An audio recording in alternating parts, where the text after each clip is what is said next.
Doutor Sanderson, agora eu tenho uma questão aqui que eu acho que pode ser a dúvida de muita gente. Existe diferença entre anestesia geral e sedação?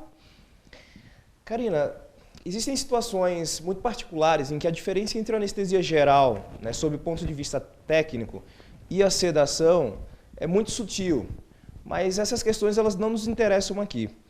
De um modo geral, a sedação em clínica odontológica, em procedimentos ambulatoriais, é absolutamente diferente de anestesia geral. O termo anestesia geral, como o próprio termo está, né, a própria expressão está a sugerir, é aquela em que nós detemos o controle sobre as funções mais importantes orgânicas, querendo dizer com isso a função respiratória, a função cardiocirculatória e a função neurológica. Na situação em que nós estamos sedando o paciente mantém o controle sobre as suas funções de uma maneira geral. Isso é uma explicação, digamos assim, mais geral, né? E é absolutamente diferente no caso da anestesia geral. Então, o paciente, durante o procedimento odontológico, ele se mantém cooperativo, ele conversa com o cirurgião, conversa com o anestesista, né, dá sinais de como está se comportando, se está sentindo algum desconforto ou não, né? Mas nós estamos absolutamente preocupados, nesse contexto, com a amnésia, que é o esquecimento do procedimento, e o conforto durante a realização do procedimento. Essas são as duas questões que mais norteiam a nossa conduta durante a sedação. E acontece a amnésia, então, após a sedação e o procedimento? Sim. Embora nós não possamos garantir, né, a amnésia como objetivo certo da sedação, eu, particularmente, nunca tive um paciente que tenha referido recordação durante o procedimento.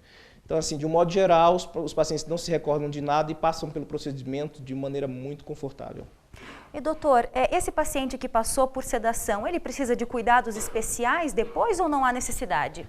Existem alguns cuidados que são imediatos e esses cuidados são providos pela equipe de saúde, né, pelo médico mesmo.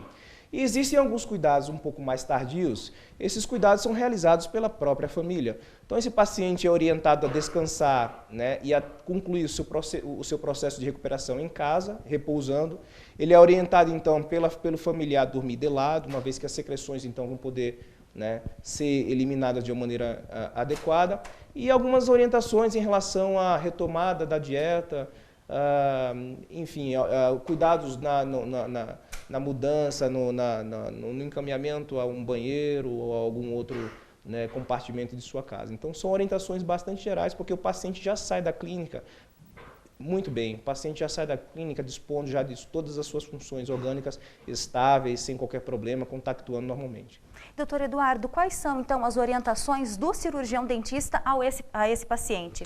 O que eu oriento ele é para vir em jejum, por um período de aproximadamente 6 horas, e principalmente, se ele venha para um procedimento de carro, alguém tem que vir buscá-lo, que não é aconselhável que ele dirige na volta ao terminar.